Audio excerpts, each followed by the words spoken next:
નમસ્કાર, હું ડૉક્ટર દેવાંગી જોગલ આપ સૌનું હાર્દિક સ્વાગત કરું છું.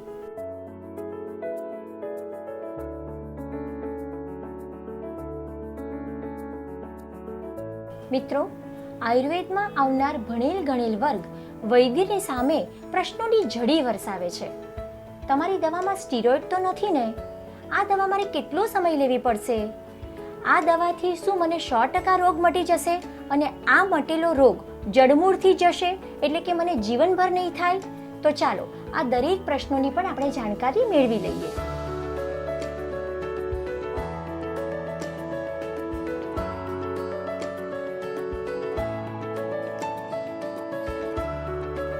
મિત્રો, આપણી કમનસીબતા એ છે કે આપણને ઠેર ઠેર જ્યાં ને ત્યાં આયુર્વેદિક વૈદ્ય જોવા મળે છે.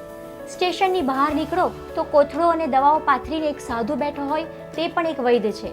ફૂટપાથ પર દાઢીધારી વ્યક્તિ બેઠો હોય તે પણ એક વૈદ્ય છે. ખૂણામાં ટેમ્પો કે ટ્રક લઈને વ્યક્તિ બેઠો હોય જેમાં દવાઓ ભરી હોય તે પણ એક વૈદ્ય છે. પરંતુ આપણે ડિગ્રીધારી ડૉક્ટર પાસે જવાનું પસંદ કરીએ છીએ, ડિગ્રીધારી વૈદ્ય પાસે જવાનું પસંદ નથી કરતા.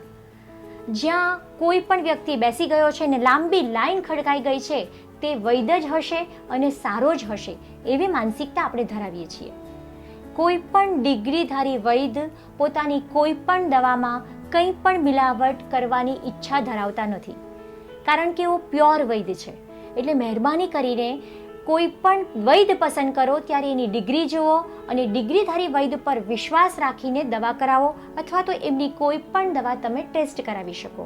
આમ સ્ટાન્ડર્ડ પ્રેક્ટિસ કરનાર વૈદ્ય ક્યારેય આવી છેડછાડ કરતા નથી.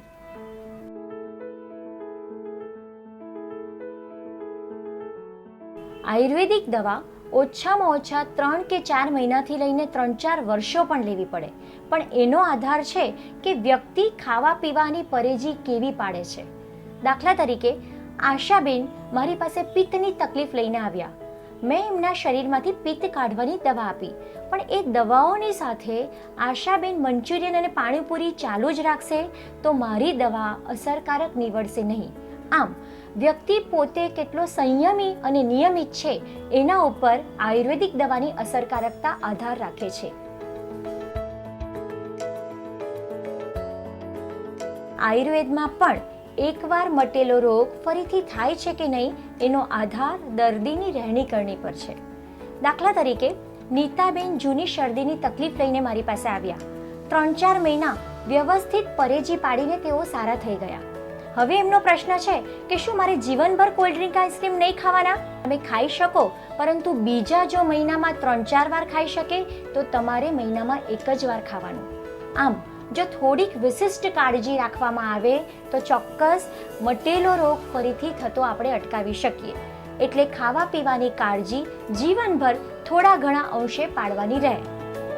બસ મિત્રો, આટલી જાણકારી બાદ હવે તમે જ નક્કી કરજો કે તમારે આયુર્વેદ સારવાર કરાવવી જોઈએ કે નહીં. પણ મારું તો એટલું જ કહેવું છે કે રામનું રામા, કૃષ્ણનું કૃષ્ણા અને યોગનું યોગા થાય છે ત્યારે જ આપણને એનું મહત્વ સમજાય છે. એવી રીતે આયુર્વેદનું આયુર્વેદા થઈને પશ્ચિમના દેશોમાંથી જ્યારે પાછું આવશે ત્યારે જ આપણે જાગીશું. આ ઋષિ મુનિ પ્રણીત ભારતનું ચિકિત્સા વિજ્ઞાન છે. એટલે નાનામાં નાની સમસ્યાથી લઈ અને મોટામાં મોટી તકલીફ સુધી પહેલા આયુર્વેદને જ અપનાવવા પ્રયત્ન કરવો જોઈએ. આભાર.